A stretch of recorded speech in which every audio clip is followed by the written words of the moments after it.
Okay, so yeah, we can say actually a solution given to us by some of the most richest men in the world that helps out not only the rich but the poor is to shift the American tax code from one that taxes labor to one that taxes consumption. Right. So All right. So so like I got you. if Now I you remember. Okay. So good. This is actually a super good point, Lyle. I'm really glad you made it. Which is there are different things we can tax and reasons why we tax. Okay.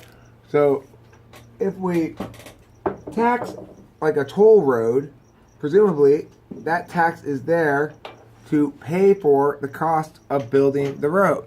So when they built the Golden Gate Bridge, they took a big loan out to build the Golden Gate Bridge. Then they had a toll on the road, which was supposed to last until they got enough money from the road to pay back all the money they borrowed to build the big bridge. Okay? Which is a sensible way to do things.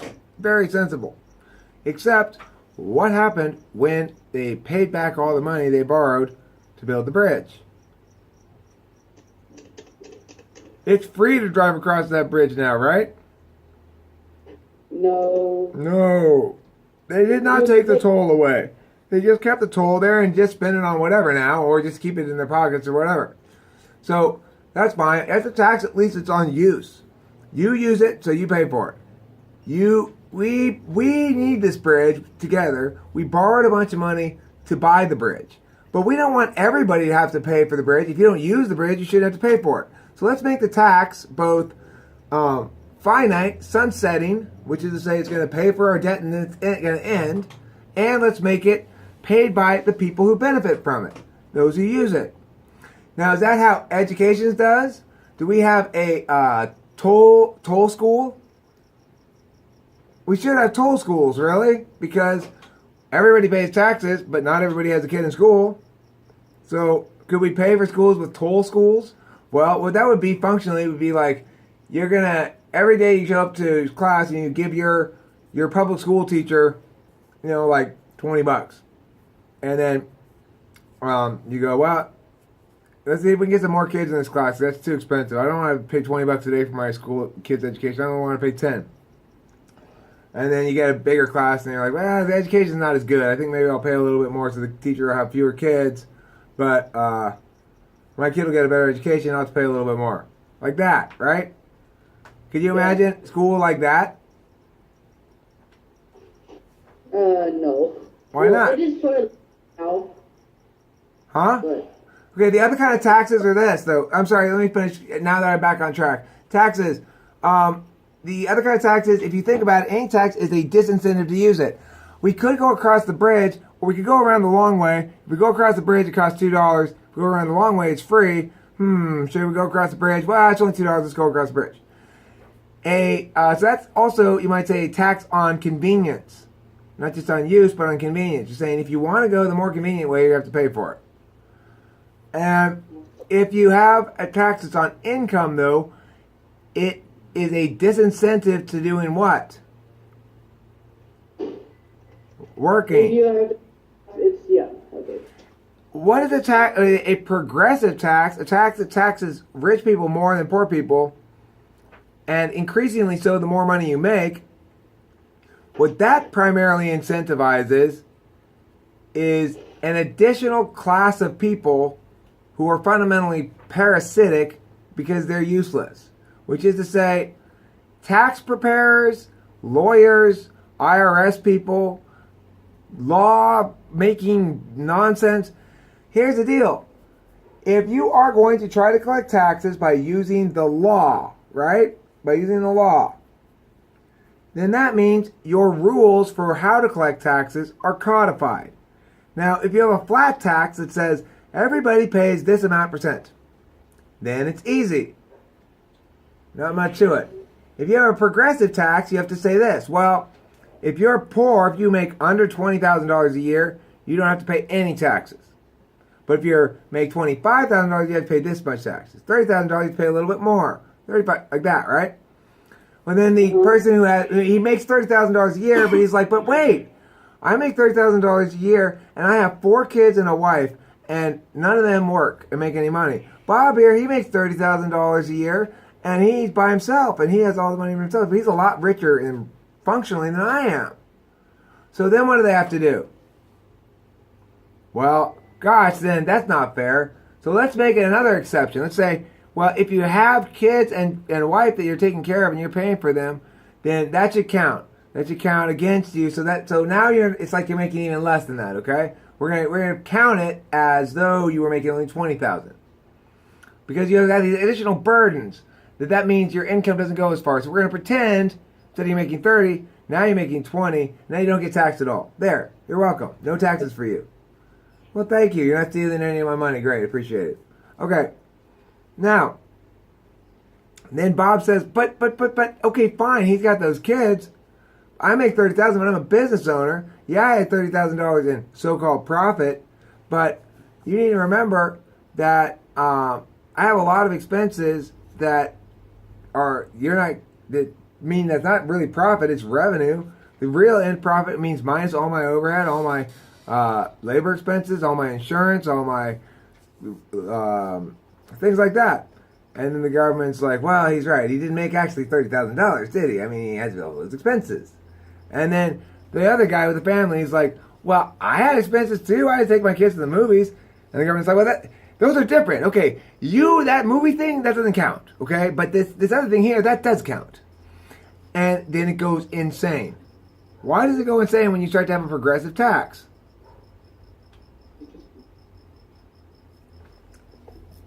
Because there's no limiting principle. Okay, so what you're saying is, thanks to like this, the taxes that they propose will almost always have more than they should. Will have more exceptions than they technically should have, because people will always find a reason to say, oh, but because of this, I can't actually do what I need to do. Now, what do you say, government? So they'll find a loophole just so that they can earn more. Right. No matter how you codify it, once you said taxes are different law for different people, right? We have this amendment in the Constitution that says equal protection under the law. The tax code does not afford equal protection under the law. Hey, that's not fair. Why are you taxing him 10% and me 15%? If the government didn't know how much money you made, and two people walked into the room, and the government said, okay, hi, your name's Bob, huh? I like the cut of your jib, Bob. I'm going to charge you 10% in taxes. And Bob's like, phew, I'm happy with that. The next guy is like, I don't like your mustache. There's an ugly mustache. Your tax rate 20%. Well, why in the world would that be okay, right? Everyone would freak out. Well, that's not okay. You can't just completely arbitrary tax code. Well, people are going to say, well, it's not arbitrary to make rich people who benefit more from the society's infrastructure pay more in taxes than poor people, okay? There's nothing wrong with that. People are going to say that as a criterion is different than what I just said, where it's like, because you have a mustache or not. But in reality, it's the same thing. Because, yeah. There's this, it's not really a card, it's more like this, the 2 paragraphs. It's talking, it just says like, how Congress already like tried to cut away the food stamps and all the social welfare programs. So would that be an after like? It says they already tried and did what? Succeeded or failed? It doesn't say if they succeeded or failed. Okay, well, I can tell you they didn't succeed completely, although social welfare programs are at kind of like they're not a big part of our federal budget. What are the 2 things that the government actually spends most of the money on? Well, I guess one of them is a huge part of the budget, if you consider it one. 2 things are military or security stuff in general, and healthcare. That's like most of the federal budget right there. It's like 80% or something. So, one thing you probably want to do is make sure you link healthcare to means-tested social welfare programs. Remember, to qualify for the resolution, all you need to show is that you have to show you're poor to get free healthcare, which is in fact the case. So you can argue this case in terms of the welfare programs. You could try to argue the case by saying, no, if we prioritize infrastructure, 2 million Americans will lose their health care. You could try to argue that. I would argue that's not welfare. That's health care. In fact, under Obamacare, that's not even true, because under Obamacare, the government already punishes them directly if they do not have health insurance and they don't get it themselves. There's an individual mandate. So what you're saying is not true.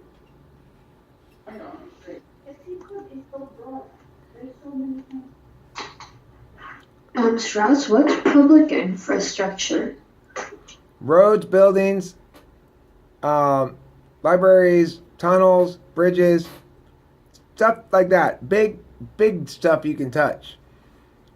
Also, the protocols surrounding, I guess you would say, the airwaves are infrastructure too, sort of. Like selling cell phone tower bandwidths and stuff like that. That's infrastructure-y stuff too. But anything that has any meaning to it directly, like people or ideas, is not infrastructure. Next. Right, can we argue like impact of wealth for and infrastructure? You mean which one will have a bigger impact on income inequality? Yeah. Yeah, I think that's a great angle, Zayd. It's funny, I hadn't thought about that directly yet. That particular angle on that I had not considered. You're absolutely right. It's a brilliant angle to go on. Probably your best angle, which is you say, look, I'm not here to say whether it's a good idea to have more jobs or a good idea to give more social welfare. I don't care. I'm just telling you we should do my side because it's going to have more impact on this particular problem. I'm not even agreeing that income inequality is bad. I think it's good, frankly. I want myself to have all the money and you guys to be completely broke. But I'm never going to get that. What I am going to get is a win in this round because I'm not arguing that stuff. I like that a lot, right? That's good. That's tricky. That way you don't have to argue in favor of narrowing the gap between rich and poor. You don't have to argue that social welfare programs are bad or good or anything. You just have to show that they're ineffective at changing income inequality. Yeah. Strauss, Yeah. Okay. I have to leave, so should I just save the case and then Yeah, save it. go? Put it in your mom's face. Then you and your mom's face and your face, put it in the mailbox, okay? Okay, Thank you. bye. Bye. Next. Mr. Strauss, Yes, speak. would the social, let me find this. Would public infrastructure also refer to education? Only the buildings. Okay. No, you can't hire teachers. That's not an infrastructure project. You can't refine curriculum. That's not an infrastructure project. You can't buy okay. textbooks. That's not an infrastructure project. You can build a new building. That's infrastructure. Okay. Or you can, like, say, here would be another infrastructure. Make all California schools have super high speed, fast Wi-Fi. That would be an infrastructure project because it's like the pipes and the nuts and bolts of shit, right? It's not the ideas or the people. So if I say that improving public infrastructure and enhancing the quality of the public education, which is one of the main priorities, will not actually solve income inequality. Could that work? Well, yeah, I would say, look, I would say this, that improving education is desirable for countless reasons. None of them address the causes of persistent wealth inequality, which is wealthy people, on balance, generally speaking, prioritize the interests of their children such that they will get a better education than the norm no matter what. If your norm goes up, then rich people want their kids to have an advantage, right? So, oh great, your public education has gone up a little bit over there, regular person, but Lyle's asking me to explain this warrant over GTM because his parents have prioritized his education in a way that involves them paying somebody to do something. So, whether or not your parents are rich, the point is, in general, prioritizing education, generally speaking, correlates more with more resources, more wealth, or more, and also with more education themselves. Because more education generally correlates with more wealth. If your parents are more educated, they're more likely to prioritize their own education.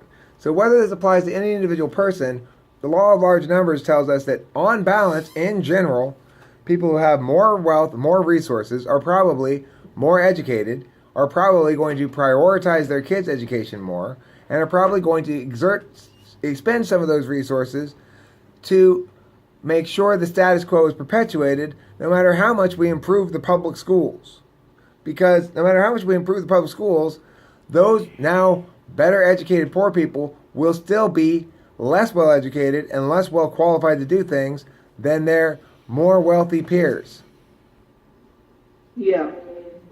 So they will get worse jobs and the income gap will persist. It will have no impact on anything. You can certainly make that argument. Okay. I would also point out, if you're arguing against social welfare on the grounds that it is social engineering that is doomed to fail, you would point out that if we spend more on public schools, we are not allowing the free market to do its work where it ought to in regards to the following element, which is, as we see in the warrant, with the parents with resources are going to get their kids that advantage regardless. What we also note is that the reason, how are they going to do that? Are they going to say, okay, I'm going to go to my district office and say, you tell me who I'm going to pay money to teach my kid. And I don't get to choose, okay? Make sure that's part of the deal too. You'll inform me who I'll be paying money to teach my kid, and then I'll follow that instruction. When you go into your school year, do you evaluate each of your teachers and make a decision about which one you think you want to have teach you? And if you're not happy with any of the teaching options, do you go check out some other schools? If not, Yeah. you do? That's a solution. For Lutheran, you said? Who's talking? Lyle? Who goes to a public school, though? Edmund, you go to a public school, right? Yeah. So, at the beginning of this school year, did you go into the principal's office and say, okay, so let me see what all the options you offer are, and tell me about this Miss Jenkins lady. Is she okay? Is she good? Oh yeah, she's great. She does a great job. Because I've heard some bad things, frankly. I'm not sure I want her. Principal's like, no. We look. The only bad thing there was something we totally addressed. It's fixed. It wasn't even a big deal. It was just that she didn't understand how to use certain materials that we have. But I've taught her how to do that now. She knows how to do it. She's going to execute it. Our materials are the thing that's going to help her to make sure your kid is well educated. And you're like, all right, I'll try her. But look, if she doesn't do a good job, man, I'm bailing on this whole school because I've not been impressed. Do you go and say that at the beginning of your school year, Edmund? No. Well, why not? Because. Well, for one thing. Because what? I think the had good. Who's answering? Somebody answer. No, I don't think a lot of kids have done that, probably because they think that either, this teacher's probably just going to stick here forever, so there's no point, or the next one would be, I've had a great teacher. So it's going to be even on both sides, whether the teacher you didn't like or the teacher you love, you're still But what I'm forget about it. The teacher you like. Let's pretend you're only choosing between teachers you absolutely adore, and you're having a hard time choosing between Miss Jenkins and Miss Smith because they're both so fantastic. Okay, let's pretend that's the case. Can you go into the principal's office and go, okay, I'm going to have Miss Jenkins, and the principal say, it's pretty full. Are you sure you want to in that class? We do tend to cap them at 20. I mean, I'll find a way to squeeze you in there if you really want it. But Mr. Smith's really good too. And you're like, now Principal Barney, are you trying to sell me a load of crap here? This is Edmund sitting in the principal's office, right? I want you guys to picture yourselves doing this. The reason you don't do that, the reason you cannot go into your principal's office and explain to him what's wrong with his teachers. The reason you can't go in there and explain to him which teacher you will be taking this year and for how long and how long it ought to take for them to cover that material if it's a finite set of material. The reason you're not doing that is because nobody owns anything associated with public schools. Nobody owns anything. You don't pay for it, so you can't really be that demanding. You can be a pain in the ass parent, but you don't really have any leverage.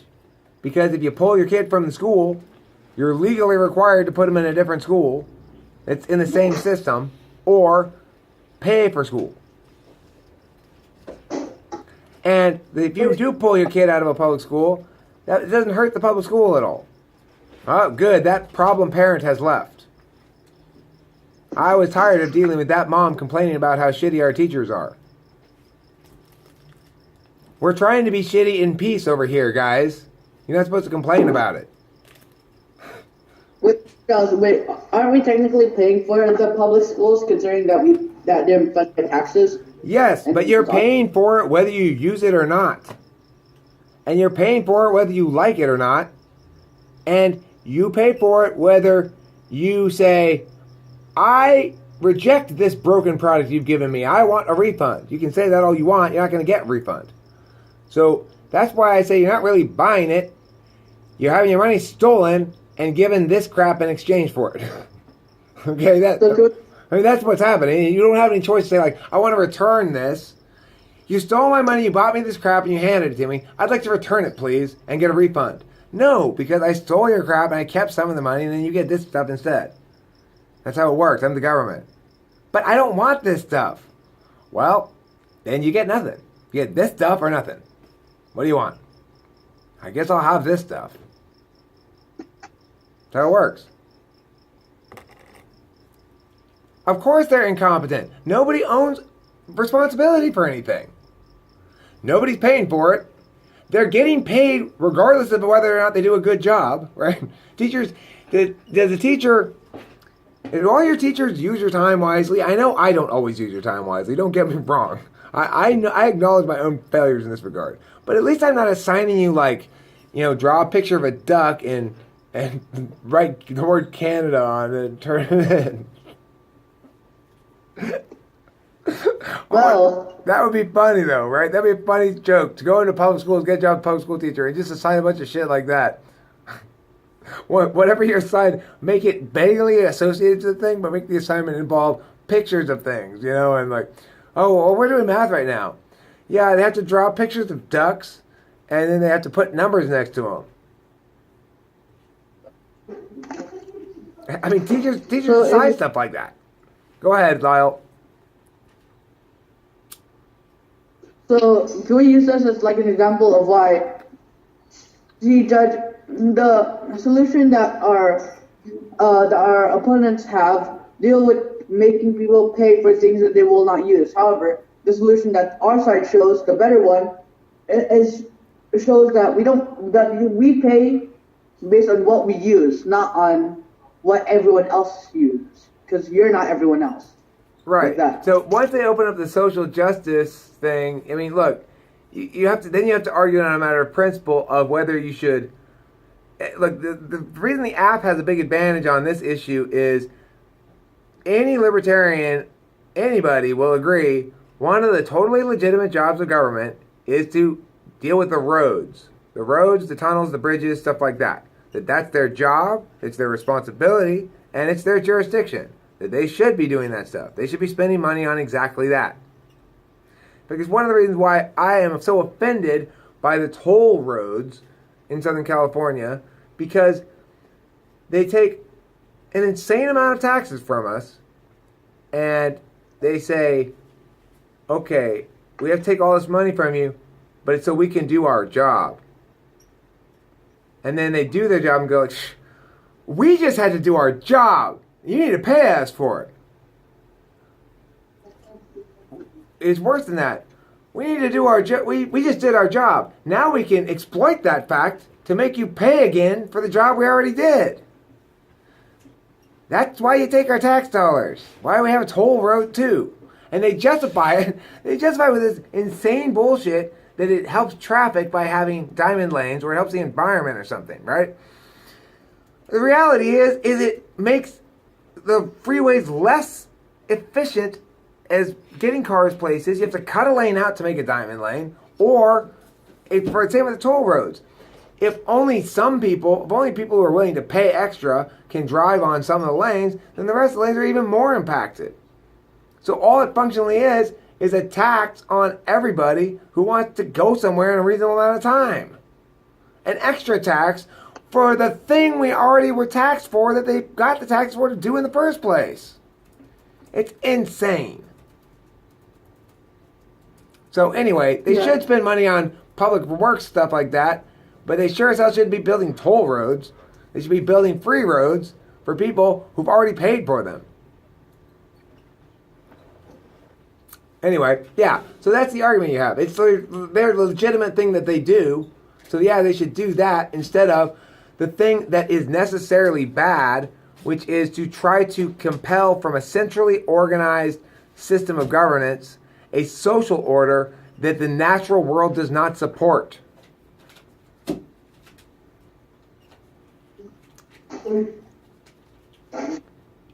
Okay, does this resolution have any statement on how we get that money, like other public infrastructure? Does it have any statement on whether we get it from like the government will fund this, or any other people? Right, but here's the thing you do. The fact that it's spending means the money's being spent. Now that money originally was tax dollars, regardless of how it's been filtered in between. So what does this mean? It means that because the government got tax dollars, and they spent it on something, you could say, no, we want to fund this particular social program by cutting Homeland Security. Well, fine, but it's still taxpayer dollars. It didn't cease being taxpayer dollars until it actually gets spent. If it hasn't been spent yet, what you really ought to do with it is return it to the taxpayer, not spend it on something else.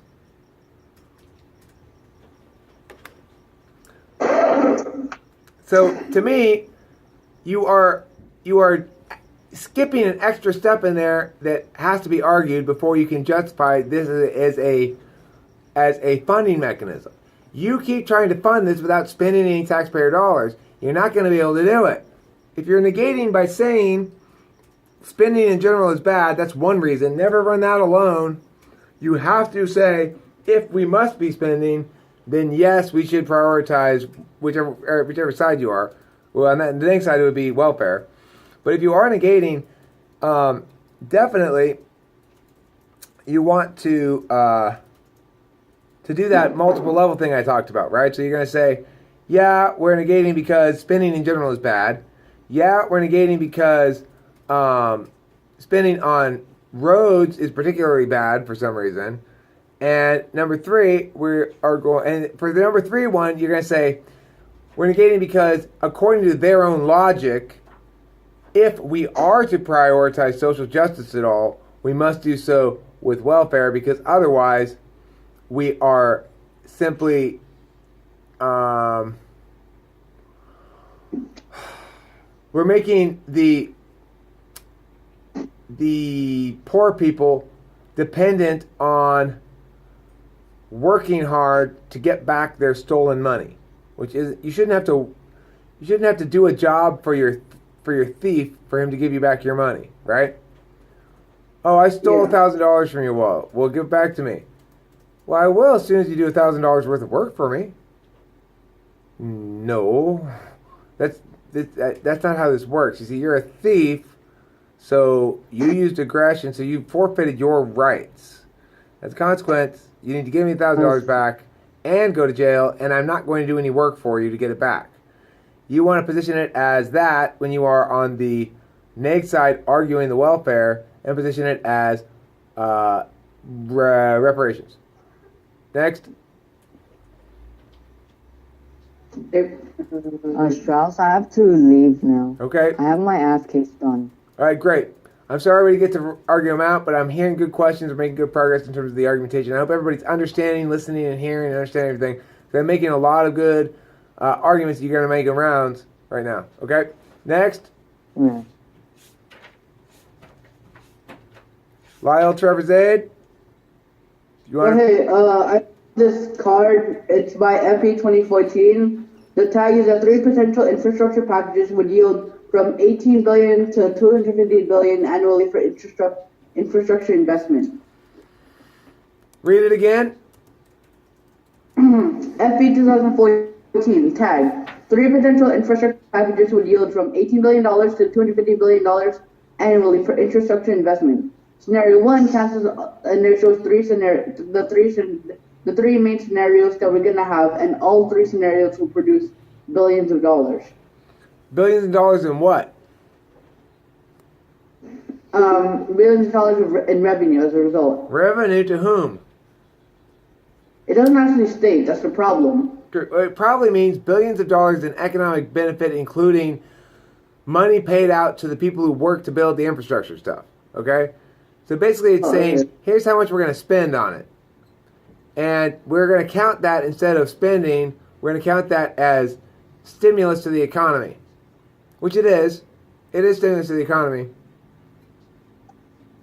But of course, it's saying, first I'm going to cut off your air supply. Now I'm going to give you most of your air back. So yeah, it stimulates the suffocating body back to life, but it's ignoring the fact that it's suffocated in the first place because the government suffocated it. Yeah.